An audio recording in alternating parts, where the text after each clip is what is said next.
Bapa, inilah setiap penyembahan kami umat-Mu Tuhan. Kau akan disukakan setiap penyembahan kami Tuhan.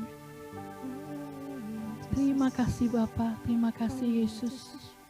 Jika sebentar kami juga akan mendengarkan setiap pengajaran firman Engkau Tuhan yang akan diberikan oleh Bapak Surya Tuhan. Kiranya Tuhan yang akan taruh setiap hikmat marifat-Mu Tuhan. Biar apa yang disampaikan Tuhan, boleh kami dengarkan dan kami boleh lakukan dalam setiap kehidupan kami Tuhan. Berkati Bapak Surya yang akan membawakan firman pada malam hari ini Tuhan. Kemuliaan kepada Bapa dan Putra dan Roh Kudus. Berkemuliaan sekarang, selalu, dan sepanjang segala abad. Amin. Terima kasih, Shalom. Pertama, yang di rumah juga, Bapak Ibu yang di rumah, Shalom, yang melalui Zoom. Pertama, mohon izin saya buka masker, karena pernah saya menyampaikan firman, memberikan satu pengajaran di Sukabumi, oleh panitia dilarang buka masker. Karena waktu itu COVID sempat naik lagi gitu ya, karena ada Omikron yang datang. Lalu saya coba tidak buka masker, begitu selesai saya seperti habis dikejar-kejar kereta super cepat. Capek sekali. Jadi sekarang saya coba buka masker. Bapak Ibu jangan. Supaya kalau ada sesuatu keluar dari sini jangan tembus gitu ya. Biar dia muter-muter di sini. Cukup lama kita nggak bertemu karena dihalangi oleh COVID. Dan hasil dari COVID juga lumayan. Bisa Bapak Ibu lihat ada perubahan apa pada diri saya. Sudah tertawa artinya sudah tahu ya, perubahan apa yang terjadi. Saya 2 kali ganti nomor celana Bapak Ibu. Pertama saya pakai nomor 34, kemudian saya beli nomor 40, sekarang 38. Luar biasa, baju udah banyak yang gak kepakai, yang gak bisa saya pakai. Jadi dipakai untuk di rumah aja lah gitu ya. Kalau di rumah kan gak kelihatan siapa-siapa. Porsi makan saya juga bertambah sejak COVID. Rupanya COVID itu membuat nafsu makan bagi saya. Bapak Ibu percaya nggak percaya, saya sehari minimal makan 5 kali. Dengan porsi yang sama. Bukan 5 kali itu dikecil-kecil gitu. Porsinya sama. Minimal 5 kali. Rata-rata 6 kali. Jam 8 saya udah makan, jam 10 makan, jam 1 makan, jam 3 makan, jam 5 makan, jam 7 makan, jam 9 makan. Hanya tidur saya gak bisa makan. Jadi kalau saya gak mau makan, saya coba tidur. Dengan tidur saya gak makan. Ya puji Tuhan lah, kita masih tetap sehat ya Bapak Ibu ya. Amin. Ya, hari ini tema yang diberikan kepada saya adalah iman yang, iman yang menghasilkan buah. Bagaimana iman kita bisa menghasilkan buah? Kalau saya tanya Bapak Ibu, yang di sini maupun yang di rumah, kalau yang di rumah jawab masing-masing aja, jadi Bapak Ibu dengar sendiri. Kalau di sini saya bisa dengar. Bapak Ibu sudah beriman? Sudah, puji Tuhan. Sudah berbuah? Sudah. Terima kasih, yuk kita akhiri. Apalagi yang mau saya katakan kalau Bapak Ibu sudah beriman dan berbuah gitu ya. Ya, mari kita lihat dari Yakobus. Yakobus bab 2 mulai dari ayat 14. Ya. Yakobus bab 2 mulai dari ayat 14. Apakah gunanya saudara-saudaraku? Artinya di sini tidak berguna. Ya. Apakah gunanya saudara-saudaraku jika seorang mengatakan bahwa ia mempunyai iman, padahal ia tidak mempunyai perbuatan. Oh enggak ada ya. Enggak, soalnya Bapak Ibu lihatnya ke sana gitu. Saya pikir ada tulisannya, ternyata enggak ada. Jadi lebih senang lihat sana daripada lihat saya gitu ya. Ya. Padahal ia tidak mempunyai perbuatan. Dapatkah iman itu menyelamatkan dia? Nah sekarang muncul.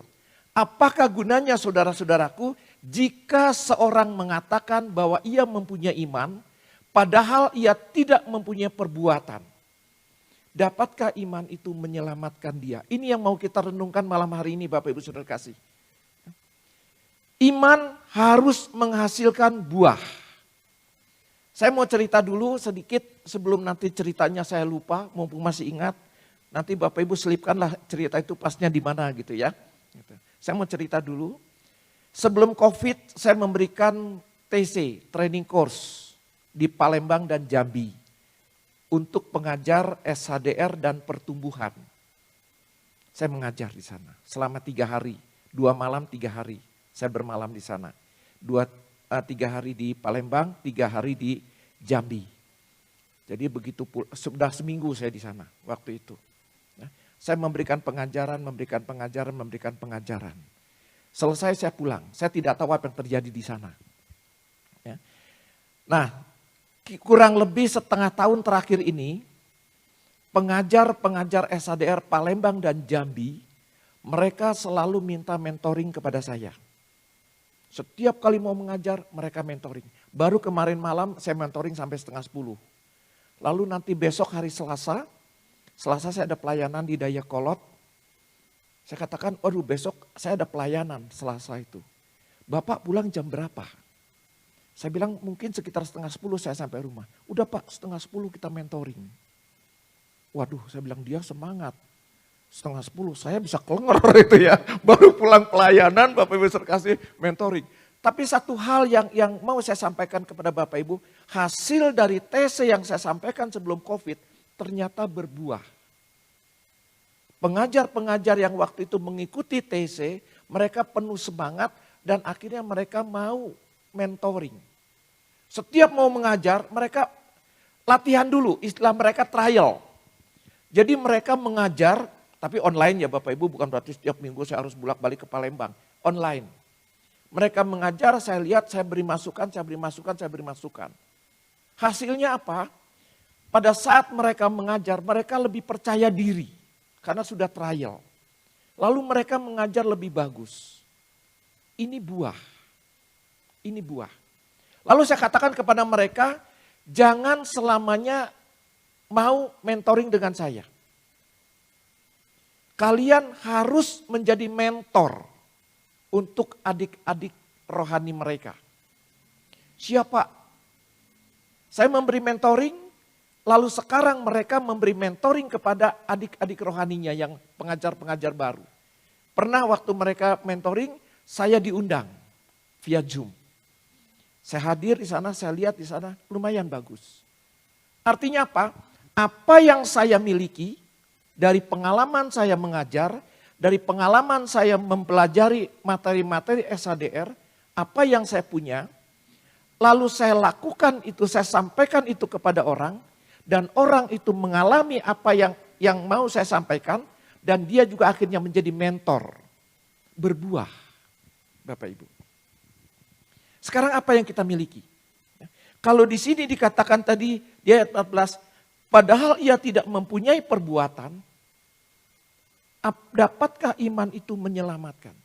Di ayat 15 lebih jelas lagi, jika seorang saudara atau saudari tidak mempunyai pakaian dan kekurangan makanan sehari-hari, jadi kalau ada seseorang yang gak punya pakaian, gak punya makanan dalam sehari-harinya, dan seorang dari antara kamu berkata, di antara kita berkata, selamat jalan, kenakanlah kain panas dan makanlah sampai kenyang.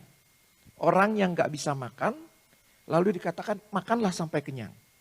Orang yang mau bepergian, jangan lupa pakai pakaian panas, mungkin dingin di sana. Ya, pakai. Tetapi ia tidak memberikan kepadanya apa yang perlu bagi tubuhnya, apakah gunanya itu? Bapak Ibu sekalian, pada saat kita melihat seseorang tidak punya makanan untuk dimakan, lalu kita hanya berkata, jangan lupa makan sampai kenyang. Tapi kita tidak memberikan nasi, kita tidak memberikan lauk. Mungkinkah dia kenyang? Ya. Bapak Ibu sekalian, saya pernah mengalami. Bukan mengalami yang memberi, tapi mengalami yang diberi. Satu ketika Bapak Ibu sekalian, jangan lihat sekarang ininya maju. Dulu ke belakang, majunya ke dalam. Satu ketika Bapak Ibu terkasih, saya benar-benar kehabisan uang sama sekali. Habis sama sekali. Ya. Di dalam habis uangnya itu, tapi PD saya nggak pernah meninggalkan. Saya nggak punya uang untuk naik angkot, saya jalan. Tetap ke PD. Karena apa? Di PD saya bagian perlengkapan dan bagian sound system. Kalau saya nggak datang, kursinya nggak beres. Nanti umat standing party semua. Berdiri semua, sound system nggak jalan. Kasihan pewartanya teriak. Tetap saya jalankan. Dalam kondisi tidak punya uang. Persis seperti yang dikatakan ini, makan pun saya tidak punya. Nggak punya. Ada orang yang berkata, Surya jangan lupa ya makan. Makan mah makan, tapi apa yang dimakan? Betul ya? Karena dia hanya berkata seperti itu. Sama persis. Makan jangan lupa. Iya saya bilang. Cuma dalam hati, apa yang harus saya makan? Saya nggak punya apa-apa Bapak Ibu. Itu jauh sebelum COVID, jauh. Saya belum pernah ke sini dan saya belum menjadi pewarta. Saya pewarta udah 17 tahun, jadi 17 tahun yang lalu lah. Lebih dari 17 tahun ya, mungkin 20 tahun yang lalu. Itu yang saya alami. Lalu apa? Tiba-tiba datang satu orang. Dia datang ke rumah bawa kresek. Waduh Bapak Ibu, yang saya lihat bukan orang, yang saya lihat kreseknya. Karena itu yang penting gitu ya. Saya lihat ini isinya kira-kira apa nih? Nasi campur, nasi Hainam, nasi goreng atau nasi apa? Dia datang. Lalu dia katakan, Surya ini saya bawakan ini untuk kamu. Lalu dia pulang. Luar biasa Bapak Ibu. Dia punya iman. Dia nggak tahu kalau saya tidak punya uang untuk makan. Tetapi ada satu dorongan. Dia bukan hanya suruh saya makan. Tapi dia bawa sesuatu. Dan yang luar biasanya sesuatu itu mangga muda. Iya sungguh. Mateng enggak gitu ya, mentah enggak, setengah lah. Gitu ya. Kecil-kecil Bapak Ibu sebesar-besar begini. Saya 2 hari loh gak makan waktu itu. Saya buka, alamak, mangga gitu ya. Saya udah bayangkan itu minimal nasi goreng, syukur-syukur nasi Hainam. Gitu ya, atau nasi campur lah. Gitu. Begitu dibuka, mangga. Tapi Bapak Ibu Saudara kasih, yang saya mau katakan, orang yang memberi itu, saya percaya dia tidak bermaksud mencelakakan saya. Karena dia tidak tahu kalau saya itu 2 hari gak makan. Ya, mungkin dia kebetulan punya mangga, dia mau bagi-bagi barangkali. Tetapi bagi saya itu sesuatu yang sangat berharga. Meskipun membingungkan. Bingung ya Bapak Ibu ya. 2 hari gak makan kasih mangga loh. Makanya mangga setengah matang lagi. Waduh saya bilang nanti kalau saya makan apa yang terjadi. Sementara saya sendiri kan, tahu sendiri saya sendiri. Kalau ada istri tenang aja gitu kan, tapi ini gak ada istri, gak ada siapa. Akhirnya apa yang saya lakukan? Ya saya percaya ini dari Tuhan. Saya makan Bapak Ibu. Tapi satu, gak semua. Bukan takut sakit perut, takut besok masih gak punya uang. Kalau besok masih gak punya uang, saya masih punya mangga 2 gitu kan. Pikiran saya ya, saya makan 1, gak apa-apa tuh. Ya. Nah, iman orang itu bertumbuh dan berbuah. Berbuahnya apa? Karena dia punya iman, dia tahu seseorang dia butuh, lalu dia sampaikan kepada orang itu. Iman dilanjutkan dengan perbuatan. Kalau Bapak Ibu punya iman, harus dilanjutkan dengan perbuatan. Ya. Lalu di situ dikatakan, demikian juga halnya dengan iman. Jika iman itu tidak disertai perbuatan, maka iman itu pada hakikatnya adalah mati. Kita punya iman, katakanlah kita punya kasih, tetapi kasih itu tidak kita wujudkan dalam perbuatan, iman itu mati. Nah lalu pertanyaannya Bapak Ibu Saudara kasih, bagaimana supaya kita mempunyai iman? Bagaimana supaya iman kita bertumbuh? Yang pertama yang mau saya katakan kepada Bapak Ibu di Matius 12 ayat 33. Sekiranya suatu pohon kamu katakan baik, maka baik pula buahnya. Sekiranya suatu pohon kamu katakan tidak baik, maka tidak baik pula buahnya. Sebab dari buahnya lah pohon itu diketahui. Bapak Ibu kalau beli mangga atau beli jeruk, katakanlah mangga gitu ya, mangganya bagus, manis, pasti yang di pikiran kita ini pohonnya bagus. Betul nggak? Kalau kita beli mangga, asam, udah besar, asam, tapi kelihatannya matang, tapi asam, pasti pikiran kita, pohonnya pasti nggak bagus. Betul nggak? Dari buahnya.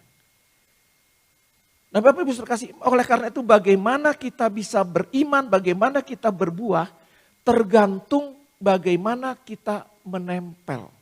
Oleh karena itu Yesus berkata di Yohanes 15 ayat 4-5, tinggallah di dalam aku. Kita baca sebentar.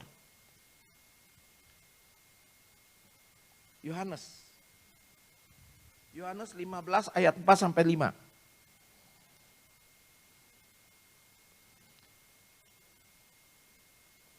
Tinggallah di dalam aku dan aku di dalam kamu. Sama seperti ranting tidak dapat berbuah dari dirinya sendiri kalau ia tidak tinggal pada pokok anggur. Demikian juga kamu tidak berbuah jikalau kamu tidak tinggal di dalam aku. Kita tidak mungkin menghasilkan buah kalau kita tidak menempel pada Yesus. Akulah pokok anggur dan kamulah ranting-rantingnya. Barang siapa tinggal di dalam aku dan aku di dalam dia, ia berbuah banyak. Sebab di luar aku kamu tidak dapat berbuat apa-apa. Supaya kita menghasilkan buah, supaya iman kita menghasilkan buah, satu-satunya syarat kita harus menempel terus kepada Yesus. Karena hanya di dalam Yesus kita bisa berbuah banyak. Dan buah itu harus bisa dinikmati oleh orang lain. Bapak Ibu tidak bisa dikatakan berbuah dan buahnya itu baik kalau orang lain tidak bisa merasakan buah yang Bapak Ibu hasilkan. Harus ada orang lain yang menikmati. Nah bagaimana caranya supaya kita bisa menempel terus sama Yesus? Di 2 Korintus 3 ayat 5 dikatakan apa? Banyak orang yang beribadah hanya lahiriah saja. Itu yang menyebabkan seseorang tidak berbuah. Kalau kata ibadah kita ganti dengan persekutuan doa, berapa banyak orang yang datang ke persekutuan doa hanya lahiriah saja. Buktinya apa? Di luar ya Bapak Ibu, bukan di sini ya. Saya nggak bicara Bapak Ibu. Takut ada yang luka batin. Pernah saya ngomong-ngomong gini, saya nggak tahu ada luka batin. Pas saya datang lagi, nggak sengaja dia duduk di belakang. Pas saya lihat sana, lagi lihat ke sana. Kan kalau khotbah kan suka matanya begini ya. Pas saya lihat ke sana, apa lihat-lihat? Ini, gitu kan. Rupanya luka batin dia. Apa lihat-lihat katanya, gitu ya. Nah, dengan kita datang ke persekutuan doa, seharusnya disitulah kita mulai mendekatkan diri kepada Yesus. Dengan kita datang ke persekutuan doa, karakter-karakter yang dimiliki oleh Yesus ada di dalam diri kita. Tapi berapa banyak di dalam persekutuan doa, pada saat firman ditabur, dia senggol kiri kanan. Tah, dengekeun. Betul? Itu dengerin tuh. Dia ngobrol kiri kanan. Dia ngobrol sana ngobrol. Waktu saya ngomong ini di tempat di PD yang lain Bapak Ibu ya. Yang lagi ngobrol tiba-tiba berhenti. Cep gitu ya. Gak tahu saya tersinggung atau enggak. Ya. Tapi berapa banyak yang seperti itu. Pada saat firman ditabur, dia senggol sebelahnya. Tuh dengerin. Jadi firman yang ditabur di dalam pikiran dia untuk sebelah. Atau kalau untuk orang yang lebih jauh, dia ngomong sebelahnya, tah, saya tah, benang tah ku firman. Berapa banyak yang seperti itu Bapak Ibu Saudara. Pada saat firman ditabur, kalau kita tidak mendengar, firman itu tidak masuk ke dalam diri kita, karakter Yesus tidak masuk ke dalam diri kita, maka pada saat kita pulang dari PD kita tidak mendapatkan apa-apa. Ciri-ciri, salah satu ciri-ciri orang yang mendapatkan firman itu, yang tumbuh di dalam hatinya firman yang ditabur pada saat itu, begitu pulang dia sukacita. Ada sukacita. Kenapa? Karena dia mendapatkan sesuatu dari Tuhan malam hari ini. Karena relasinya dengan Tuhan semakin dekat. Karena karakter Yesus masuk ke dalam diri dia. Ada sukacita. Tetapi bagi yang tidak mendengarkan, begitu pulang ditanya, bagaimana tadi di PD? Garing. Saya berpikir Bapak Ibu, emangnya PD itu tempat penggorengan? Begitu pulang garing gitu kan, kering. Kenapa? Karena dia tidak mendengarkan firman yang ditabur. Kalau dia mendengarkan, ada karakter-karakter Yesus yang masuk ke dalam diri dia. Saya kembali ke pengalaman mentoring tadi. Mereka bersukacita mentoring. Bukan karena sayanya, tapi mereka bersukacita mentoring. Lalu tadi malam selesai mentoring saya ngobrol. Saya katakan sama mereka, yang mendapatkan sesuatu bukan kalian, tapi saya. Saya memberi mentoring, justru yang dapat saya. Kenapa? Pada saat saya menyampaikan firman, saya juga dapat firman itu. Malam hari ini saya khotbah di depan Bapak Ibu, yang mendapatkan firman bukan cuma Bapak Ibu. Saya pulang, saya akan merenung. Apa yang saya katakan tadi sudah ada belum di dalam diri saya. Jadi bukan cuma Bapak Ibu pada saat saya menyampaikan firman. Tetapi pada saat firman ditabur, kalau Bapak Ibu serius mendengarkannya, datang memang haus untuk mendengarkan firman Tuhan, karakter Yesus masuk ke dalam diri kita, pulang kita sukacita. Yang kedua, ada kerinduan. Senin depan aku harus datang lagi. Kenapa? Rindu untuk mendengarkan firman Tuhan. Rasanya kepengen cepet hari Senin. Lihat, aduh baru hari Selasa, aduh baru hari Rebo. Kapan ya hari Senin lagi? Ada kerinduan. Tetapi kalau Bapak Ibu tidak mendapatkan sesuatu di dalam persekutuan doa, karakter Yesus tidak masuk ke dalam diri kita, mungkin tidak ada kerinduan. Apalagi yang datang ke sini karena televisi tidak ada sinetron yang bagus. Betul? Coba lihat satu ketika, kalau salah satu stasiun TV hari Senin malam jam 6:30 atau jam 6 atau jam 7 menyiarkan drakor. Betul? Berapa orang yang akan hilang? Nantilah ke PD kan minggu depan bisa drakor dulu. Senin depan aja ke PD-nya. Drakornya bersambung. Nah Senin depan kan gak datang lagi kan? Nanti aja Senin depan lagi. Bersambung lagi. Drakor gak ada yang sekali tayang selesai kan? Bersambung. Akhirnya gak pernah ke PD. Berapa banyak Bapak Ibu sekalian orang yang begitu terkesan dengan drakor-drakor itu. Akhirnya apa? Dia mengidolakan salah satu pemain di drakor itu. Akhirnya apa? Dia tiru. Banyak yang seperti itu ya. Ada orang yang begitu terkesima, begitu mengidolakan superhero. Batman, Superman misalnya. Lalu dia begitu terkesima, begitu mengidolakan, dia rubah dirinya seperti Superman. Termasuk drakor. Berapa banyak di antara kita di orang-orang muda sana lah gitu, yang di luar sana. Dia rubah wajahnya, dia rubah hidungnya. Oh pemain drakor tuh hidungnya agak mancung begitu. Turun begitu, dia rubah bibirnya agak seperti ini, dia suntik sana sini, akhirnya mirip enggak, acak-acakan iya.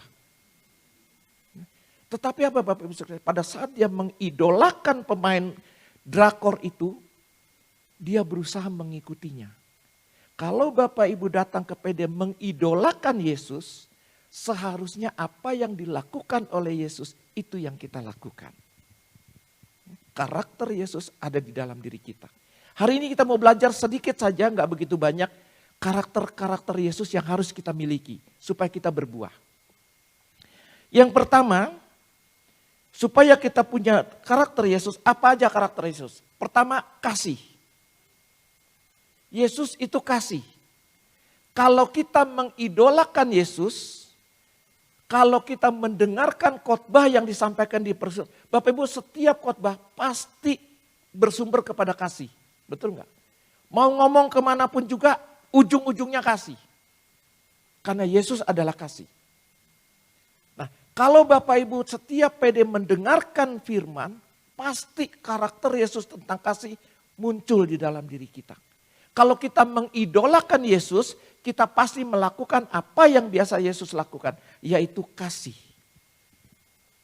Oh, saya sudah punya kasih. Saya kan udah ikut PD puluhan tahun. PD belum ada aja, saya udah datang ke sini. Gitu ya. Sampai nanti satu ketika saya sudah tidak ada di dunia lagi, saya tetap setia. Saya sudah punya kasih. Kita lihat Bapak Ibu Saudara kasih itu dari 1 Korintus. 1 Korintus 13.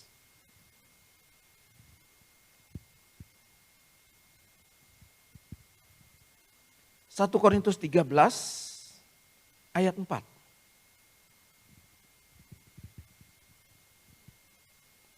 Kasih itu sabar. Yesus sabar enggak Bapak Ibu? Sangat sabar. Dia difitnah, betul?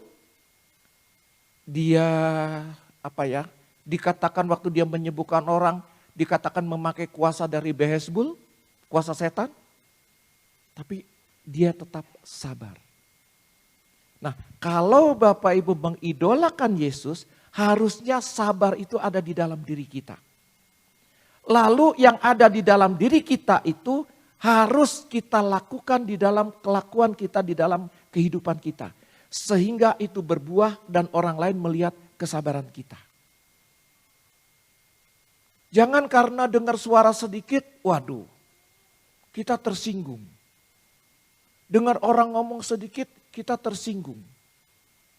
Yesus berapa kali diomongin yang gak benar. Bapak Ibu baca kitab suci, banyak Yesus dikatakan yang tidak baik, betul? Tetapi dia sabar. Mari kita menjadi orang yang sabar. Supaya karakter Yesus tentang kasih, tentang kesabaran itu ada di dalam diri kita. Begitu pulang kita menjadi orang yang sabar. Sangat sabar. Saya katakan Bapak Ibu Saudara kasih tadi bahwa pada saat saya mewartakan firman, firman itu juga masuk ke dalam diri saya. Saya dulu bukan orang yang sabar. Kalau misalnya lagi bawa kendaraan ada orang set di depan saya itu, saya nggak bisa ngejar, tapi minimal jendela saya buka, saya teriak. Seluruh kebun binatang saya keluarin untuk dia. Yang saya ingat gitu ya, nggak bisa. Yang saya ingat, wah dasar A, B, dan sebagainya. Tetapi pada saat saya mengatakan ini, wah iya, saya harus sabar. Saya tidak lagi mengeluarkan kata-kata itu. Tetapi Bapak Ibu Saudara kasih, satu ketika saya juga kan manusia lemah. Ya, satu ketika saya kecolongan juga. Pada saat itu saya harus membawakan penghiburan di, saya lupa Nanaroana apa Bumi Baru gitu. Saya harus membawakan di sana. Saya dari rumah di Kota Baru Bapak Ibu, saya bawa mobil. Mobilnya mobil apa ya? Pokoknya bukan buatan Jepang di Eropa kalau nggak salah. Saya bawa. Macet. Keluar tol Pasteur, saya keluarnya dari Pasteur waktu itu. Keluar tol Pasteur, macet banget. Saya udah di posisi paling kanan. Sebelah kiri saya tuh ada yang mepet-mepet gitu. Sementara saya ngejar-ngejar waktu supaya nggak telat sampai ke rumah duka. Waduh ada yang kayak gitu, saya panas banget waktu itu. Dia pepet, saya pepet lagi, pepet lagi. Saya bilang mau diadu, adulah. Mobil yang saya pakai buatan Eropa, kuat. Gitu kan, hayu diadu. Nyerempet Bapak Ibu bener nyerempet. Karena adu-aduan begitu kan, nyerempet. Setelah nyerempet saya sadar, aduh saya mau bawain firman Tuhan. Bagaimana saya nggak bisa menguasai diri hanya karena itu. Di situ saya bilang, aduh Tuhan ampuni saya. Ada kesempatan saya keluar, saya lihat mobil nggak apa-apa, mobil dia lecet. Ya sudahlah gitu ya, yang penting punya saya nggak apa-apa. Gitu. Tapi Bapak Ibu Saudara kasih, berapa kali kita diuji. Tentang kesabaran, saya pernah satu kali juga berdoa. Karena saya lihat orang sabar tuh enak. Difitnah dia senyum, diomongin dia senyum, dimarahin dia senyum. Senyum aja, enak banget saya pikir. Lalu saya doa, Tuhan beri saya hati yang sabar. Supaya saya jadi orang sabar. Pagi saya doa seperti itu. Sudah, saya merasa saya udah menjadi orang paling sabar nomor 1 di dunia. Bapak Ibu tahu saat itu, setiap orang yang saya temui menjengkelkan semua. Orang yang tidak pernah menjengkelkan hari itu sangat menjengkelkan. Saya katakan kayaknya Tuhan salah dengar ini. Saya doa lagi, Tuhan kayaknya salah dengar ya. Saya menjadi orang yang sabar. Apa yang saya dapat Bapak Ibu saudara kasih? Bagaimana kesabaran seseorang kalau tidak diuji? Bagaimana kesabaran saya bisa berbuah kalau tidak diuji? Sekarang Bapak Ibu saudara kasih, puji Tuhan. Yang saya mentoringin, saya katakan, kenapa kamu mau mentoring dengan saya? Kan pengajar yang lain banyak. Dia katakan, Pak Surya sabar. Puji Tuhan. Dia nggak tahu sesungguhnya gitu dalam hati ya. Dia nggak tahu sesungguhnya gitu. Tapi Bapak Ibu kasih harus berbuah, sabar. Yang kedua apalagi? Kasih itu murah hati, ia tidak cemburu. Ia tidak memegahkan diri dan tidak sombong. Ada nggak ini di dalam hati kita? Apakah kita di dalam pelayanan misalnya mau memegahkan diri? Berapa banyak Bapak Ibu sekasih di luar sana orang yang pelayanan begitu tidak dihargai dia mental. Kenapa? Karena dia mau memegahkan diri. Saya berapa kali selesai, tapi ini bukan bermaksud nanti supaya saya dapat itu ya. Berapa kali saya memberikan khotbah pelayanan di PD, begitu pulang ucapan terima kasih aja nggak ada. Saya pulang, sok aja pulang gitu kan. Jalan aja nggak ada yang merhatiin Bapak Ibu saudara kasih. Enggak, terima kasih ya Pak, nggak ada. Gitu. Saya katakan nggak apa-apa, toh yang saya sampaikan adalah firman Tuhan, yang harus bermegah adalah Tuhan, bukan saya. Jadi Bapak Ibu saudara kasih, jangan sedikit-sedikit tersinggung. Berapa banyak orang yang mendengarkan firman Tuhan, begitu mengena dirinya, tersinggung, pelan-pelan dia keluar. Setelah itu tidak kembali lagi. Sepanjang segala abad. Hilang. Berapa banyak yang seperti itu. Tidak melakukan yang tidak sopan dan tidak mencari keuntungan sendiri, ia tidak pemarah dan tidak menyimpan kesalahan orang lain. Tidak menyimpan kesalahan orang lain. Kasih. Karakter Yesus tentang kasih, isinya adalah ini. Tidak menyimpan kesalahan orang lain. Berapa banyak orang-orang di sana senang menyimpan kesalahan orang lain. Dia katakan apa? Ini buat kartu truf supaya orang itu jangan macam-macam. Saya mau tanya Bapak Ibu saudara kasih, di antara kita pernah nggak sih atau ada nggak masa lalu kita yang tidak baik? Saya ada. Masa lalu saya yang tidak baik, saya ada. Ada nggak orang yang tahu? Ada. Nah, yang tahu masa lalu saya, kadang-kadang disimpan sama dia. Ini menyimpan-nyimpan kesalahan orang lain. Dia simpan. Supaya apa? Saya jangan macam-macam. Kalau saya macam-macam, dia sebarkan itu, dia katakan, matilah dia. Kira-kira seperti itu. Bapak Ibu saudara kasih, masa lalu saya sampah. Bapak Ibu kalau punya masa lalu yang tidak baik, jadikan itu sampah. Jangan dipegang terus. Sampah kalau dipegang terus jadinya busuk, bau. Buang.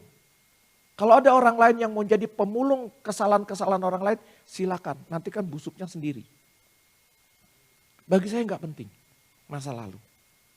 Yang penting masa lalu saya yang tidak baik, kesalahan-kesalahan masa lalu, saya masuk ruang sakramen taubat, saya akui, saya minta pengampunan kepada Tuhan. Begitu selesai, ya sudah selesai.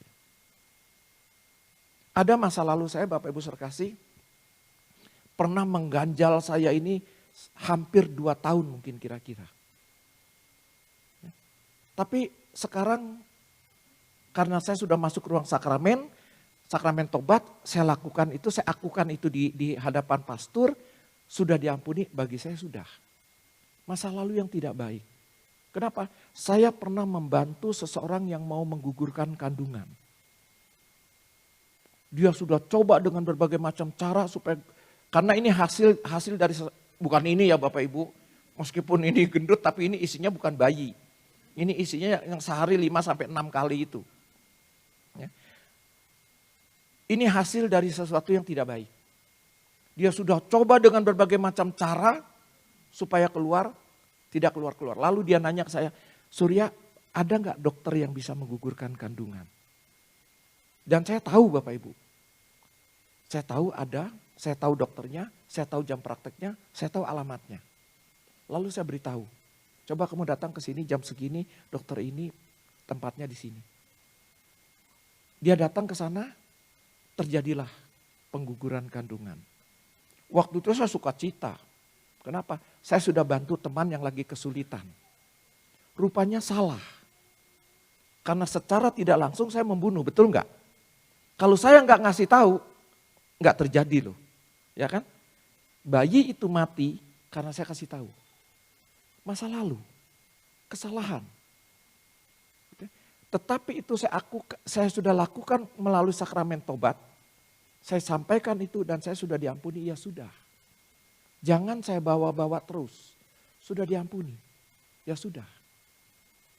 Bapak Ibu kalau sekarang misalnya hari ini, misalnya setelah khotbah ini ada yang datang, Pak dokternya siapa sih? Di mana sih? Misal gitu ya. Misal siapa tahu ya dalam hati kebenaran ini yang lagi dicari misalnya gitu ya. Tahu nggak Pak? Kira-kira jawaban saya apa Bapak Ibu? Tahu nggak kira-kira? Saya kasih jawaban dia tahu apa enggak?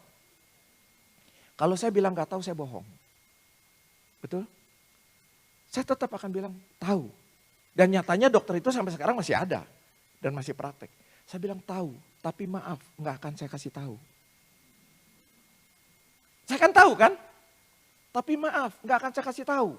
Karena kalau saya kasih tahu, saya mengulang peristiwa yang lalu. Yang membuat saya sangat berat. Ya. Tidak pemarah. Nah ini yang paling susah. Betul? Wah orang kalau pemarah susah Bapak Ibu. Dengar di depan orang lagi ngomong, sebentar-bentar melirik ke sana, melirik ke sana, pasti ngomongin gua tuh. Padahal ke sana-sana tuh mungkin pegel gitu ya, sambil ngomong ngilek-ngilek begini. Bapak Ibu sekali, kalau kita punya kasih, hal seperti ini tidak ada di dalam diri kita. Ini karakter Yesus. Harusnya kita punya. Nah, pulang dari sini Bapak Ibu punya kasih. Punya kasih. Bapak-bapak yang hari ini datang begitu sampai rumah, tunjukkan kasih itu sama istrinya. Mami, cup, cup, cup. Istrinya bilang, kesambet apa ini? Pulang dari PD kok jadi cup, cup, cup Ajinomoto. Ya. Sama, istrinya juga begitu bilang, papi gitu ya. Kalau suami kan biasanya apa beb yang sekarang ya. Beb gitu kan. Buktikan itu Bapak Ibu sekalian. Kalau kita punya kasih. Karakter Yesus. Karakter Yesus yang kedua adalah taat. Taat. Bapak Ibu baik yang tim maupun yang bukan tim. Setiap hari Senin sudah datang ke sini. Marilah kita taat. Marilah kita taat datang ke sini. Mencari firman Tuhan. Mau memuji Tuhan. Lakukan itu sungguh-sungguh seperti yang kita rencanakan. Memuji, memuji. Mendengarkan, mendengarkan. Pasang telinga, jangan pasang mulut. Apalagi tangannya main-main. Saya berapa kali Bapak Ibu sekasih datang ke dalam persekutuan doa pada saat memberikan firman seperti ini. Jangan salah Bapak Ibu kalau saya berdiri di sini sampai ke belakang bisa lihat kan. Kelihatan semua. Tiba-tiba saya lihat ada seorang ibu tasnya goyang-goyang sendiri. Tek, tek, tek, tek, tek gitu ya goyang-goyang. Tangannya di dalam. Tahulah apa yang terjadi gitu ya di dalam. Saya pikir ini ibu ini bawa apa di tasnya kok goyang-goyang begitu. Dia nggak mendengarkan firman. Bagaimana karakter Yesus bisa masuk dalam dirinya. Bagaimana di dalam dirinya bisa punya kasih. Kasih itu sendiri mungkin dia tidak mengerti. Dan luar biasanya begitu PD selesai orang itu nyamperin. Pak firman itu memberkati saya banget. Dengerin aja enggak memberkati dari mana gitu ya. Berapa banyak Bapak Ibu sekasih. Karakter yang kedua taat. Pada saat kita menyatakan diri sebagai anggota persekutuan doa Santo Paulus, mari kita taat. Hadir, biarkan drakor, biarkan hal-hal yang lain yang di rumah. Tapi kita taat, kenapa? Ada kerinduan di dalam diri kita untuk bertemu dengan Tuhan, untuk mendengarkan firman Tuhan. Dan firman itu saya lakukan sehingga berbuah, menghasilkan buah. Yang ketiga apa? Rendah hati. Ini juga nggak mudah-mudah banget. Matius 11 ayat 25 sampai dengan 30. Yang tadi taat itu 26 sampai 39. Dari Matius 26 ayat 39. Ketaatan Yesus luar biasa Bapak Ibu sekasih. Coba lihat pada saat Yesus mau disalib. Pada saat mau disalib. Ya. Apa yang dia katakan? Bapa, kalau boleh cawan ini berlalu daripadaku. Betul? Apa artinya? Yesus itu 100% Allah, 100% manusia. Dari sisi manusianya, Yesus tidak sanggup menerima apa yang akan terjadi kemudian. Dia mengalami penyiksaan, dia disalib gitu kan. Sebagai manusianya yang 100% manusianya, dia tidak siap. Makanya dia menawar, kalau boleh aku tidak mengalami ini. Tetapi biarlah kehendakmu yang terjadi, bukan kehendakku. Taat. Bapak Ibu Saudara kasih, pada saat kita menyatakan diri taat kepada Tuhan, apapun yang Tuhan katakan, meskipun itu tidak sesuai dengan pikiran kita harus taat. Harus taat. Bapak Ibu yang sudah menjadi tim di sini, tim pelayanan, taat. Berapa banyak PD Bapak Ibu Saudara kasih, ini bukan di sini ya, bukan di sini ya. Timnya jangan tersinggung nanti. Kalau tersinggung saya nggak diundang lagi. Kan tim punya kuasa mengundang gitu ya. Misalnya jadi tim, berapa banyak di tempat lain? Di satu PD dulu lah, pernah terjadi. Timnya ada 30. Kalau sini banyak kalau nggak salah. Hampir 100 atau 100 lebih gitu ya. Kalau 100 itu kalau yang datang 100 orang cuma tim loh ini. Ya kan? Kalau 105 umatnya 5. Gitu. Di sana timnya 30. Tapi kalau PD yang datang 10. Saya tanya ini timnya berapa, umatnya berapa yang datang? Bapak Ibu Saudara kasih, pada saat kita menyatakan taat kepada Tuhan, taat. Yang saya katakan tadi, pada saat saya tidak punya uang, saya harus datang ke PD saya dulu di Kemuning, saya tinggal di Burangrang. Gak punya uang buat naik angkot, saya jalan kaki Bapak Ibu. Dari Burangrang ke Kemuning. Jalan kaki. Cuma saya sadar, jalan kaki itu pasti mengeluarkan keringat. Makanya kalau PD-nya 6:30, saya jam 4 udah berangkat jalan kaki. Jam 5 sampai beres-beres kursi, beres-beres sound system, 5:30 jam 6 udah selesai. Saya duduk dulu, kenapa? Ini basah. Kalau basah itu kan mengeluarkan aroma-aroma yang membuat orang lain bisa resting tanpa didoakan. Betul ya? Jadi saya biarkan kering dulu. Ketaatan Bapak Ibu Saudara kasih. Pada saat Tuhan katakan orang yang setia pada perkara kecil akan dikasih perkara yang besar. Saya taat pada perkara-perkara kecil itu. Saya datangi, saya jalani semuanya itu. Tuhan kasih perkara yang besar. Saya tidak pernah membayangkan Bapak Ibu Saudara kasih, saya bisa menjadi pewarta, saya bisa menjadi pengajar, bahkan saya bisa keliling hampir seluruh Indonesia. Saya nggak pernah bayangkan. Tapi Tuhan tanamkan itu, Tuhan kasih. Karena apa? Karena ketaatan saya, karena kesetiaan saya. Bapak Ibu Saudara kasih, taatlah. Yesus taat, sudah buktikan itu. Yang terakhir rendah hati. Rendah hati di sini dicontohkan apa? Yesus membasuh kaki muridnya, betul? Layak gak Bapak Ibu Saudara kasih? Yesus itu guru, Yesus itu Tuhan, membasuh kaki muridnya. Layak gak? Yang layak itu murid membasuh kaki guru. Tetapi itu yang Yesus lakukan. Dan Yesus berpesan, lakukanlah ini kepada sesama kita. Lakukanlah ini. Bapak Ibu sekasih, hari apa tuh kalau yang suka ada pembasuhan kaki di depan? Kamis putih. Siapa yang pernah basuh kaki di depan? Bapak-bapak biasanya kan? Berapa orang Bapak Ibu?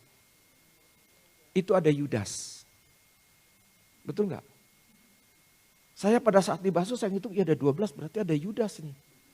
Saya pernah mengalami itu, berarti ada Yudas nih. Saya mikir-mikir Yudas duduknya di mana waktu itu ya? Jangan-jangan di tempat saya duduk nih, nanti saya jadi Yudas gitu ya. Tetapi Bapak Ibu kasih, Yesus menunjukkan kerendahan hatinya. Mari kita juga menunjukkan kerendahan hati kita. Kita melayani satu dengan yang lain. Saya lanjutkan dari Yakobus tadi. Yakobus 2 ya.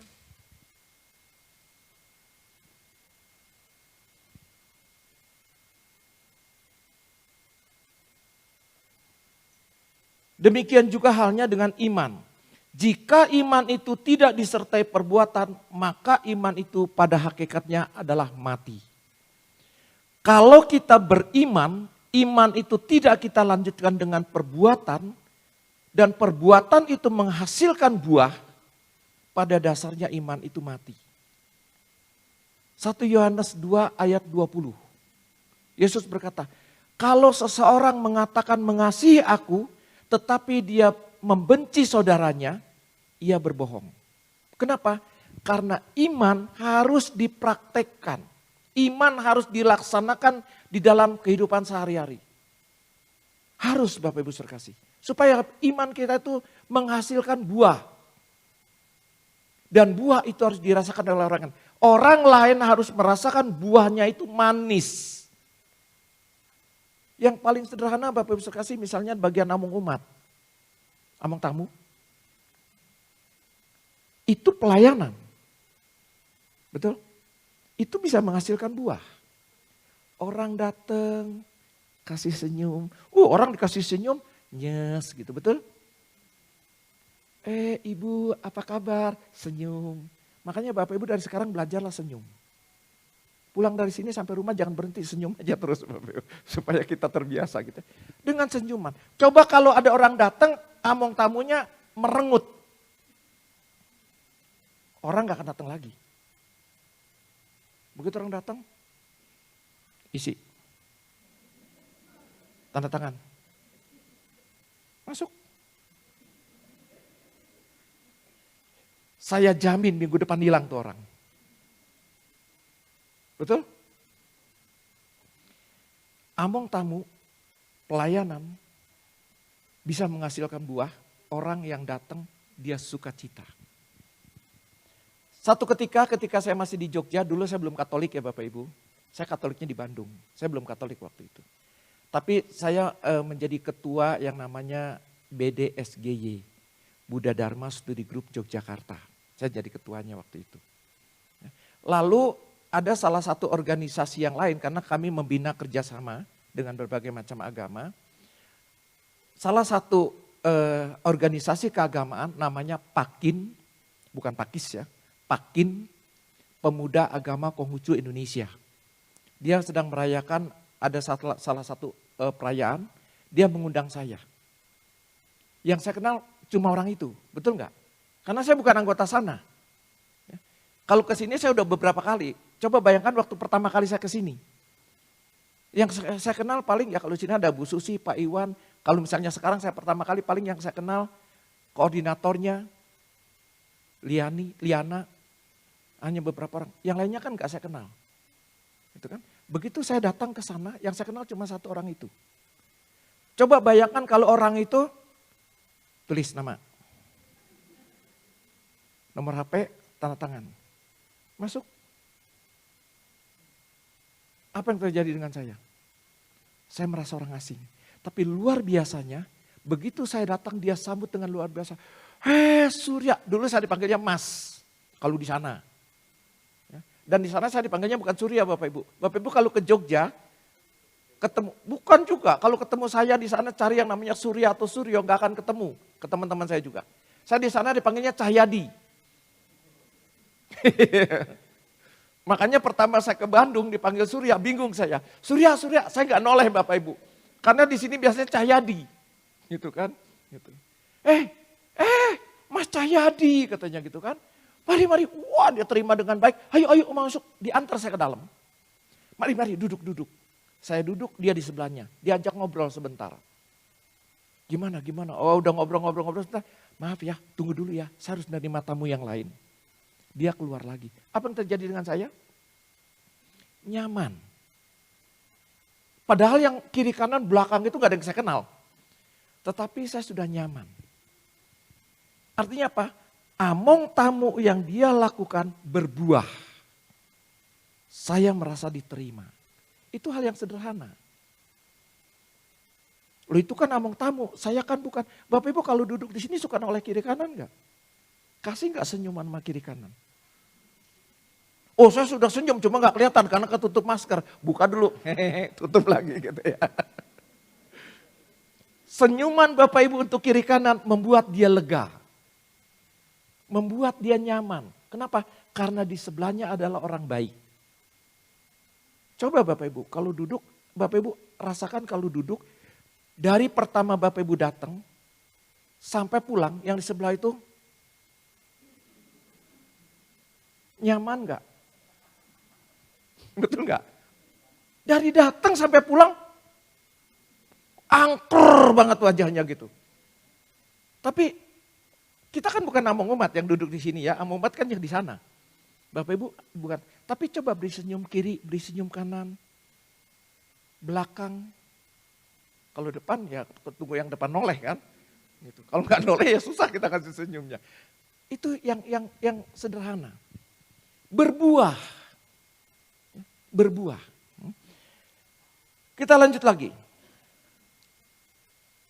Tetapi mungkin ada orang berkata, padamu ada iman dan padaku ada perbuatan. Yang penting berbuat baiklah.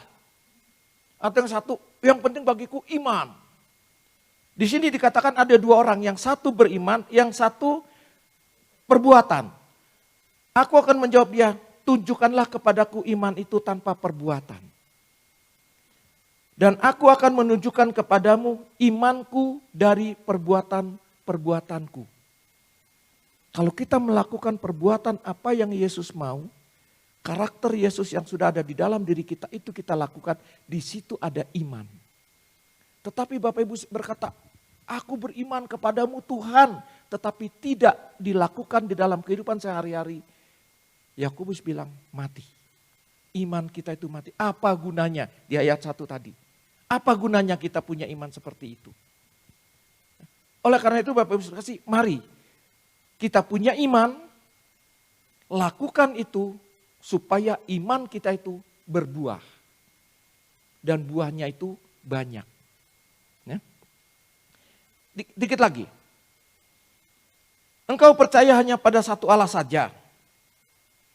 Bapak Ibu iman kita percaya kepada, yang penting saya percaya kepada Allah. Yang penting saya percaya kepada Tuhan, iman saya kepada Tuhan. Di sini dikatakan itu baik, tetapi setan-setan pun percaya akan hal itu dan mereka gemetar. Hai manusia yang bebal, maukah engkau mengakui sekarang bahwa iman tanpa perbuatan adalah iman yang kosong. Kalau kita punya iman harus dilanjutkan dengan perbuatan dan perbuatan itu menghasilkan buah. Artinya apa? Orang yang menerima dari perbuatan kita, dia juga mengalami sukacita. Kalau Bapak Ibu yang pernah mengikuti CAP, di dalam CAP itu kan ada lingkaran. Selesai ngikuti CAP, harus cari orang lagi yang mau ikut CAP. Terus berputar. Ya, setelah kita berbuah, cari lagi orang lain untuk menghasilkan buah. Sama, iman itu harus menghasilkan buah dan buah itu harus bisa dirasakan oleh orang lain. Kalau Bapak Ibu melakukan sesuatu tapi orang lain tidak merasakan buah yang manis dari perbuatan kita, itu bukan buah dari iman. Iman yang mana yang ada di situ. Sedikit lagi Bapak Ibu kasih, saya hanya sampai ayat 22, tadi udah 19, 20 tadi. Bukankah Abraham bapak kita dibenarkan karena perbuatan-perbuatannya ketika ia mempersembahkan Ishak? Kamu lihat bahwa iman bekerja sama dengan perbuatan-perbuatan. Dan oleh perbuatan-perbuatan itu iman menjadi sempurna. Mari Bapak Ibu sekasih pulang dari sini dan untuk selanjutnya kita berlomba-lomba untuk melakukan iman yang kita miliki. Kalau Yesus berkata kasih, mari kita tunjukkan kasih kita. Sudah dilihat tadi kasih itu sabar, murah hati, tidak marah, tidak pencemburu dan sebagainya. Mari kita lakukan itu di dalam kehidupan sehari-hari. Kepada sebelah kita, apalagi kepada pasangan kita di rumah. Mari kita tunjukkan itu. Kalau saya nggak punya pasangan, aman. Jadi saya nggak usah menunjukkan sama pasangan, karena saya nggak punya pasangan. Jadi aman bagi saya kalau untuk pasangan. Mari Bapak Ibu sekasih, kita tunjukkan itu bahwa kita orang yang gak suka marah. Kita gak suka pemarah. Sebagai penutup, saya mau menyampaikan satu pengalaman. Satu pengalaman. Bagaimana perbuatan kita bisa membuat orang lain justru mengalami sukacita. Saya dulu guru private, guru les. Sekarang sudah enggak. Karena latar belakang saya ikip matematika. Jadi saya ngajar kepada anak SD, SMP, SMA. Satu ketika saya mengajar untuk anak SD, kelas 5, wanita. Kelas 5 masih kecil ya, kelas 5. Seminggu 2 kali. Kalau saya ngajar di lantai 2, di atas. Hanya berdua dengan dia. Mamanya di bawah, papanya kerja. Di lantai bawah hanya ada mamanya. Ngajar, berjalan dengan baik Bapak Ibu sekasih. Satu ketika anaknya bilang begini, Pak besok saya mau ulangan. Ulangan, kan kalau yang di les itu pasti ilmu pasti ya. Matematika, fisika, kimia begitu kan. Gak pernah sejarah gitu. Les sejarah kan gak pernah ada. PMP gitu gak pernah ada. Nah dia waktu itu mau ulangan apa yang hafalan waktu itu. Pak saya mau belajar ini katanya. Besok mau ulangan. Oke, gimana caranya saya bilang. Saya baca dulu, nanti Bapak kasih pertanyaan, saya jawab. Oke, dia baca. Begitu baca, saya kasih pertanyaan. Saya kasih pertanyaan, dia nangis Bapak Ibu. Dia nangis. Jangan nangis, makin keras. Dia nangis makin keras, saya makin takut. Kenapa? Meskipun itu masih kecil wanita, betul? Dan di atas hanya ada saya dan dia. Nangis nanti mamanya di bawah mikir, anak gua diapain? Mungkin gak Bapak Ibu mamanya berpikir seperti itu? Saya bilang jangan nangis, makin keras, aduh. Gitu kan? Makin keras, wih. Akhirnya apa? Saya cuma diem. Karena kalau saya tegur, saya tanya, dia makin keras. Saya diem. Akhirnya dia diem. Setelah diem Bapak Ibu, dengan hati-hati saya tanya, kenapa kamu menangis? Dia katakan, Pak, kalau nilai saya jelek, saya dimarahin abis-abisan sama mama. Nah ini juga satu peringatan bagi kita ya Bapak Ibu ya, bagi ibu-ibu yang punya anak kecil. Saya dimarahin abis-abisan sama mama, karena nilai saya jelek. Nilai jelek itu berapa? 6 aja udah dimarahin katanya. Tapi kalau nilainya 5, 4, abis-abisan marahnya. Tumpah semua tuh kemarahan mama, dia bilang gitu. Waduh, saya bilang, lihat Bapak Ibu sekasih. Karena mamanya suka marah seperti itu, buahnya seperti apa? Anak ketakutan. Mau belajar aja nggak tanpa sebab nangis Bapak Ibu. Akhirnya tanpa sepengetahuan si anak, saya datengin mamanya. Bu, ada waktu nggak saya mau ngobrol sedikit? Oh iya, kenapa? Intinya Bapak Ibu sekasih, ngobrolnya agak panjang ya. Kalau saya ceritakan nanti Bapak Ibu pulangnya jam 12. Intinya saya katakan begini. Kalau anak ibu besok ulangan dapat nilainya nggak bagus, katakanlah 6, ibu puji. Bagus kamu dapat 6, mama senang. Loh Pak, kalau nilainya jelek, dapat nilai 2 pun ibu puji. Bagus kamu dapat 2. Iya Bapak Ibu, saya suruh begitu. Bagus kamu dapat 2, mama senang. Kenapa? Karena itu hasil usaha kamu. Mama percaya kalau kamu berusaha lebih lagi, pasti dapat nilai lebih bagus. Wah Pak gimana? Enggak apa-apa, Ini jengkel, yang penting ininya muji dulu lah ke anak. Di sini kan, ini bagus kamu gitu ya. Wah, ini jengkelnya kayak apa? Katakan, saya kata seperti itu. Kita lihat hasilnya 3 bulan, Bu, saya bilang itu. Kalau dalam 3 bulan nilai anak ibu tidak berubah, saya mundur sebagai guru lesnya. Artinya saya gagal. Gitu. Baik katanya. Udah, saya pulang. Pada saat les berikutnya, Bapak Ibu sekalian, saya ketemu anak itu di atas. Pak, ulangan sudah dibagi. Hasilnya berapa? Jelek, Pak. Berapa? Jelek lah. Ya jelek juga berapa? Saya bilang itu kan 4. Waduh. Itu kan. Wah, Bapak Ibu sekalian, saya takut banget waktu itu. Waduh, saya bilang gitu. Dimarahin mama dong. Pak, gak tahu mama kesambet setan apa ya katanya gitu kan. Saya dipuji, Pak, katanya. Dipuji gimana? Mama saya bilang, bagus kamu dapat 4. Waduh, saya bilang gitu kan. Bagus kamu dapat 4 katanya. Saya percaya itu hasil usaha kamu. Jadi kata-kata saya ditiru. Kalau kamu belajar lebih bagus lagi, mama percaya nilai kamu pasti lebih bagus. Setelah itu saya nanya sama mamanya, bener ngomong gitu? Bener. Terus gimana? Di sini enak kayaknya gitu kan. Ya nggak apa-apa lah gitu kan. Hasilnya apa Bapak Ibu? Memang pertama dia bilang, mama saya kesambet setan apa ini gitu kan. Tetapi hasilnya apa? Saya nggak nyangka sekarang saya dipuji. Saya katakan apa? Jadi sekarang saya kasih semangat lagi.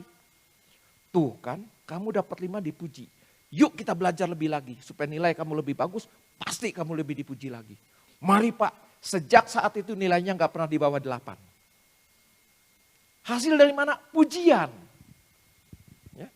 Mamanya memuji, mamanya memberikan sesuatu yang baik dan berbuah, buahnya si anak sukacita. Setelah 3 bulan saya samperin mamanya. Bu, saya udahan ya.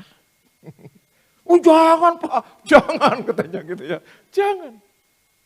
Lihat Bapak Ibu sekasih, sesuatu yang baik pada saat dia mengeluarkan yang baik, yang menerima baik, ada sukacita. Timbul semangat. Itu satu keluarga lesnya sama saya semua Bapak Ibu. Yang kakaknya lebih parah lagi sebetulnya. Dia kalau les sama saya, jatah les itu 1,5 sampai 2 jam. Dia gak mau lama-lama. Pokoknya setengah jam selesai. Dan setengah jam pun dia gak mau buka buku. Pak, setengah jam kita ngobrol. Ngobrol Bapak Ibu. Mamanya bingung, ini les setengah jam selesai. Gitu. Kenapa bisa seperti itu? Anaknya saya ajak apa komunikasi. Kamu mau belajar setengah jam ngobrol aja, atau mau belajar pelajaran matematika 2 jam dengan saya? Setengah jam aja Pak, ngobrol aja Pak, bosan saya matematika katanya gitu kan. Oke, dengan catatan nilai kamu gak boleh jelek. Kalau nilai kamu jelek, 2 jam matematika sama saya. Siapa? Nilainya gak pernah jelek Bapak Ibu. Jadi sejak itu saya kalau ngasih les sama dia setengah jam ngobrol. Ngobrol, kadang-kadang kalau saya dapat pengetahuan tentang sulap-sulapan, saya sulap-sulapan di depan dia. Begitu selesai saya pulang.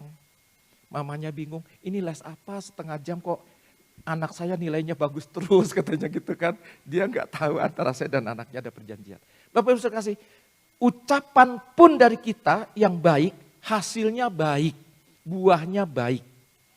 Nah Bapak Ibu yang punya anak kalau masih kecil, jangan suka dimarahi seperti itu. Contohnya, ada satu ketika satu orang ibu datang ke saya, dulu. Datang ke saya, dokter kalau nggak salah. Mamanya itu dokter. Pak tolong leskan anak saya, anaknya SD kelas 2. Rata-rata yang dikasih ke saya itu anak SD bermasalah. Kenapa saya bilang? Anaknya ngebohong terus Pak. Tukang bohong. Bohongnya bagaimana? Pernah satu ketika dia pulang nilai ulangan dapat 3. Lalu dia katakan, "Mah, ini nilai terbaik di sekolah. Teman-teman nilainya di bawah 3. Mamanya senang, meskipun 3 terbaik. Belakangan ketahuan apa? Terjelek Bapak Ibu. Wah, mamanya marah. Ternyata si anak itu selalu di bawah tekanan. Kamu harus belajar. Masuk kamar. Kunci kamar. Belajar. Nilainya baik. Nah sekarang saya mau les sama Bapak supaya anak itu jangan ngebohong Pak. Dia ngebohong terus sama saya. Bapak Ibu tahu yang saya katakan sama mamanya? Bu, anak itu les sama saya tahun depan aja. Sekarang sampai tahun depan ibu yang les sama saya. Iya, supaya apa? Jangan menekan anak itu harus seperti itu. Tapi Pak kalau seperti itu anaknya nilainya bagus. Kalau enggak nilainya jelek. Saya katakan ibu tahu enggak perasaan anak itu? Dia belajar di bawah tekanan. Hasilnya enggak bagus, buahnya enggak bagus. Lihat Bapak Ibu sekasih. Akhirnya anaknya enggak les sama saya karena mamanya enggak mau les duluan. Kalau mamanya les duluan tahun depan anaknya. Artinya apa? Dari ucapan kita saja, perbuatan kita melalui ucapan, kalau ucapan itu berbuah yang baik, buahnya baik, hasilnya juga baik. Betul nggak? Kalau perbuatan ucapan kita tidak baik, perbuatan kita tidak baik, hasilnya tidak akan baik. Mau bukti? Gampang Bapak Ibu. Tampar sebelah kanan Bapak Ibu. Apa yang terjadi? Kalau tadi kita kasih senyum, dia senyum kan? Udah gak usah teriak. Pok. Diemin aja gitu. Yang terjadi seperti apa? Ucapan juga sama. Jangan menyakiti hati seseorang. Baik Bapak Ibu saudara kasih, semoga setelah pulang dari sini malam hari ini, firman yang ditaburkan kepada Bapak Ibu saudara kasih dapat meresap di dalam hati kita. Begitu pulang kita melakukan apa yang Yesus lakukan, karakter-karakter Yesus ada di dalam diri kita. Kasih, taat, dan rendah hati. Yang terakhir sebetulnya ada satu lagi pengampunan, mengampuni. Mari kita mengampuni, belajar mengampuni. Yesus mengampuni. Ya, ini ada satu lagi kelewat, mengampuni. Di atas kayu salib, Yesus berkata apa? Bapa, ampuni mereka. Siapa mereka? Orang yang menyakiti Yesus. Orang yang menyalibkan Yesus, betul? Orang yang menyiksa Yesus. Tapi dia doa, Bapa ampuni mereka. Kenapa Yesus berdoa kepada Bapa supaya mengampuni mereka? Karena Yesus sudah lebih dulu mengampuni. Mari Bapak Ibu sekalian kita belajar. Yang mengampuni singkat aja lah, karena tadi saya bilang udah selesai gitu ya. Ada tambahan ternyata mengampuni. Mari kita belajar kasih, taat, rendah hati, dan mau mengampuni. Kita tunduk kepala sebentar, kita mau berdoa kepada Tuhan. Allah Bapa yang Maha Baik, terima kasih ya Tuhan untuk setiap kasih-Mu, untuk setiap nasihat-Mu, untuk setiap penyelenggaramu terhadap kami. Sepanjang satu hari ini ya Tuhan, sejak kami bangun tadi hingga saat ini. Kami percaya Tuhan, Engkau selalu memperhatikan kami. Engkau selalu menginginkan kami agar kami betul-betul dapat melaksanakan apa yang Kau rencanakan, apa yang Kau kehendaki. Dan terima kasih juga Tuhan kalau malam hari ini Engkau sudah mengajarkan kepada kami, Engkau sudah menyampaikan kepada kami. Agar iman kami harus dilanjutkan dengan perbuatan. Karena perbuatan itulah yang menghasilkan buah. Kami ingin ya Tuhan memiliki karakter-karakter seperti Engkau. Kasih, taat, rendah hati, dan mau mengampuni. Mungkin hal itu berat kami lakukan ya Tuhan, tapi kami percaya di saat kami mau, di saat kami mohon bantuan-Mu, di saat Engkau membimbing kami, membantu kami percaya kami dapat melaksanakannya. Mulai malam hari ini Tuhan jadikan kami orang-orang yang sabar, jadikan kami orang-orang yang taat, yang rendah hati, dan yang mau mengampuni. Mungkin di dalam perjalanan hidup kami ya Tuhan, entah di dalam persekutuan doa ini, entah di rumah, kami pernah tersakiti oleh seseorang. Malam hari ini ya Tuhan kami nyatakan, kami mengampuni mereka.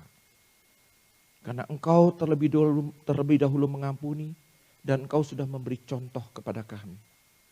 Karena kami percaya dengan kami mengampuni, kami akan menghasilkan buah. dan buah yang dihasilkan adalah buah yang manis. Terima kasih Yesus, terima kasih Tuhan. Namun roh kami menurut tapi daging lemah ya Tuhan. Sangat mudah kami tergoda, sangat mudah kami terganggu. Oleh karena itu biarlah Roh Kudus-Mu senantiasa mengiringi kami, menyertai kami. Ingatkan kami di saat kami lengah, kuatkan kami di saat kami lemah ya Tuhan. Sehingga Engkau selalu bersama kami, sehingga Roh Kudus-Mu selalu menopang kami. Dan kami dapat melaksanakan apa yang Kau kehendaki untuk kami lakukan. Terima kasih Yesus, terima kasih Tuhan. Kemuliaan kepada Bapa, Putra, dan Roh Kudus, seperti pada permulaan, sekarang, selalu, dan sepanjang segala abad. Amin. Dalam nama Bapa dan Putra dan Roh Kudus. Amin. Terima kasih Bapak Ibu Saudara kasih. Tuhan Yesus memberkati kita semua. Terima kasih Bapak Surya yang telah memberikan firman pada malam hari ini. Bagi kita dapat menghasilkan, iman kita dapat menghasilkan buah yang baik. Kita siapkan persembahan, sebelumnya kita berdoa untuk persembahan yang kami berikan. Allah Bapa yang penuh kasih, kembali kami datang menghadap hadirat-Mu Tuhan. Kami mengucap syukur, kami berterima kasih kalau malam hari ini kami boleh menerima berkat-Mu Tuhan. Berkat firman yang Engkau taburkan melalui anak-Mu Bapak Surya di tempat ini. Tuhan terima kasih, malam hari ini Kau ingatkan kami agar kami boleh menjadi anak-anak-Mu yang memiliki iman yang berbuah dalam hidup kami. Mampukan kami Tuhan agar kami bisa menjadi pelaku firman-Mu. Mampukan kami Tuhan agar kami dapat berbuah di dalam kehidupan kami. Mampukan kami Tuhan agar kami boleh semakin hari, semakin baik, semakin berkenan di hadapan-Mu. Bapa terima kasih untuk anak-Mu Bapak Surya. Terima kasih Tuhan karena kami tahu Engkau yang mengirim anak-Mu di tempat ini malam hari ini. Kiranya Engkau terus berkati anak-Mu ini Tuhan. Di dalam kesehatannya, di dalam setiap pelayanannya. Agar dimanapun dia menyampaikan firman-Mu Tuhan, boleh menjadi berkat bagi setiap orang yang mendengarkan firman-Mu. Terima kasih Bapa juga untuk setiap berkat-berkat yang sudah Engkau curahkan bagi kami. Hari demi hari Engkau berkati kami Tuhan. Engkau Allah yang menyertai kami. Sebentar kami akan mengembalikan berkat yang Engkau berikan bagi kami ini Tuhan. Mari Bapa, Engkau yang taruh di dalam hati kami, seberapa banyak kami memberi malam hari ini. Dan kami percaya Tuhan, ketika kami memberi dengan tulus, Engkau akan memberkati kami lebih lagi. Dan kami percaya juga Tuhan, setiap berkat yang boleh kami berikan malam hari ini akan dipakai, boleh dipakai untuk menjadi alat perluasan kerajaan-Mu dan untuk kemuliaan-Mu selalu. Terima kasih Bapa, terima kasih Yesus, terima kasih Roh Kudus. Segala doa ini kami naikkan dengan perantaraan Yesus Kristus, Allah kami yang hidup, kini dan sepanjang masa. Amin. Mari Bapak Ibu kita berikan persembahan yang terbaik buat Tuhan. Kita iringin persembahan dengan lagu persembahan.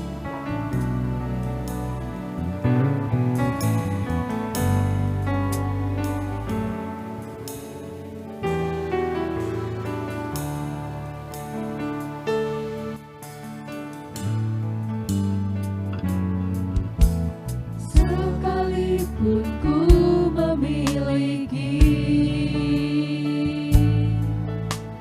iman sekecil biji sesawi, namun ku kenal yang ku sembah, Tuhan yang besar di atas segalanya. Ku percaya laut dapat menjadi jalan, ku percaya badai pun dapat kau redakan, ku percaya gunung pun dapat ku pindahkan dengan kuasa iman yang mengalahkan dunia. Kita sekali lagi kita nyanyi, walaupun iman sekecil biji sesawi. Sekalipun ku memiliki iman sekecil biji sesawi, namun ku kenal yang ku sembah,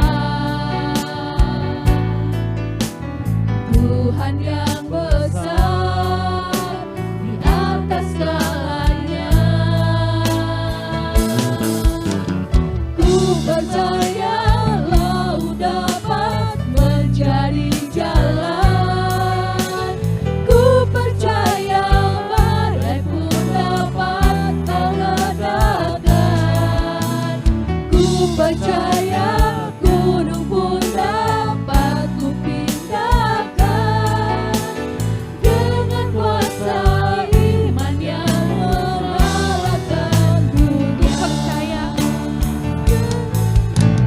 Ku percaya kau dapat menjadi jalan.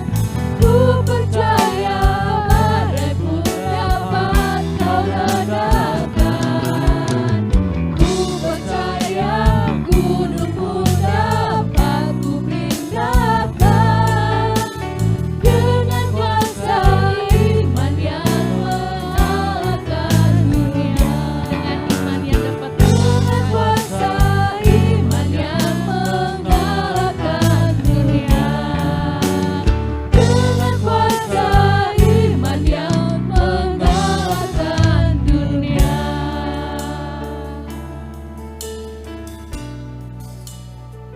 Bapak Ibu, mari kita tutup persekutuan pada malam hari ini. Kita bangkit berdiri, kita nyatakan setiap kemuliaan Tuhan. Karena bagi Tuhan, setiap pujian, setiap pengagungan, kita nyanyikan. Haleluya Tuhan. Terima kasih Bapa untuk setiap kebaikan Kau dalam setiap kehidupan kami Tuhan. Dan kita katakan, bagimu setiap pujian kami Tuhan.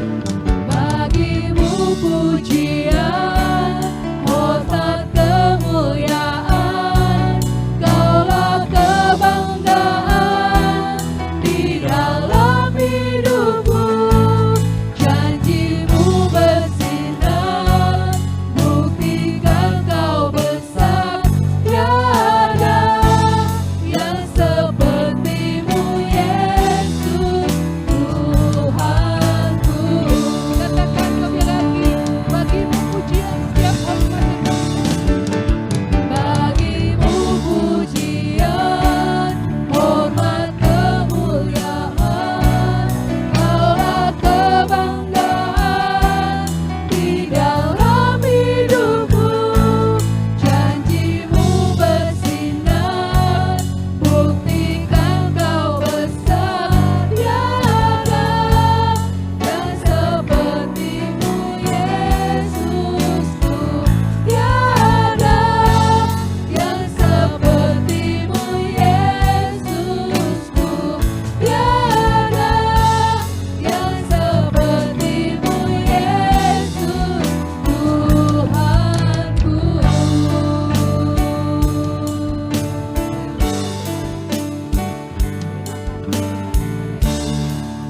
segala pujian dan pengagungan kami berikan kepada Engkau Tuhan.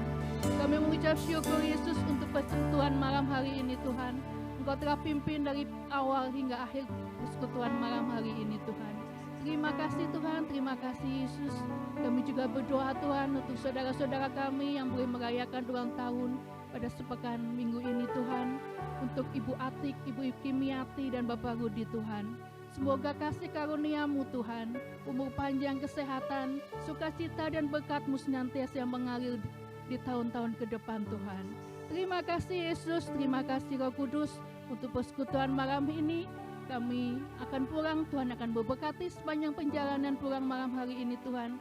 Tibakan kami di rumah kami masing-masing.